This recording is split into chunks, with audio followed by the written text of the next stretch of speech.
Day 220. Psalm 74-76. A Maskil of Asaph. Why have you rejected us forever, O God? Why does your anger smolder against the sheep of your pasture? Remember your congregation, which you purchased long ago and redeemed as the tribe of your inheritance, Mount Zion where you dwell. Turn your steps to the everlasting ruins, to everything in the sanctuary the enemy has destroyed.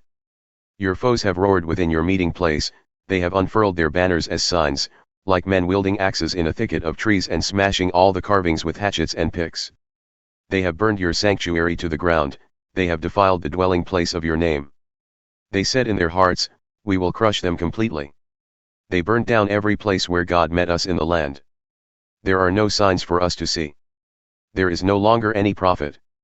And none of us knows how long this will last. How long, O God, will the enemy taunt you? Will the foe revile your name forever? Why do you withdraw your strong right hand? Stretch it out to destroy them. Yet God is my King from ancient times, working salvation on the earth. You divided the sea by your strength, you smashed the heads of the dragons of the sea, you crushed the heads of Leviathan, you fed him to the creatures of the desert. You broke open the fountain and the flood, you dried up the ever-flowing rivers. The day is yours, and also the night, you established the moon and the sun. You set all the boundaries of the earth, you made the summer and winter. Remember how the enemy has mocked you, O Lord, how a foolish people has spurned your name. Do not deliver the soul of your dove to beasts, do not forget the lives of your afflicted forever. Consider your covenant, for haunts of violence fill the dark places of the land. Do not let the oppressed retreat in shame, may the poor and needy praise your name. Rise up, O God, defend your cause. Remember how the fool mocks you all day long. Do not disregard the clamor of your adversaries, the uproar of your enemies that ascends continually. For the choirmaster, to the tune of Do Not Destroy. A Psalm of Asaph. A song. We give thanks to you, O God, we give thanks, for your name is near. The people declare your wondrous works. When I choose a time, I will judge fairly. When the earth and all its dwellers quake, it is I who bear up its pillars. Selah I say to the proud, do not boast, and to the wicked, do not lift up your horn. Do not lift up your horn against heaven or speak with an outstretched neck. For exaltation comes neither from east nor west, nor out of the desert, but it is God who judges, he brings down one and exalts another. For a cup is in the hand of the Lord, full of foaming wine mixed with spices. He pours from his cup, and all the wicked of the earth drink it down to the dregs. But I will proclaim him forever, I will sing praise to the God of Jacob. All the horns of the wicked I will cut off, but the horns of the righteous will be exalted. For the choirmaster. With stringed instruments. A Psalm of Asaph. A song. God is known in Judah, his name is great in Israel. His tent is in Salem, his dwelling place in Zion. There he shattered the flaming arrows, the shield, and sword and weapons of war. Selah You are resplendent with light, more majestic than mountains filled with game. The valiant lie plundered, they sleep their last sleep. No men of might could lift a hand. At your rebuke, O God of Jacob, both horse and rider lie stunned. You alone are to be feared. When you are angry, who can stand before you?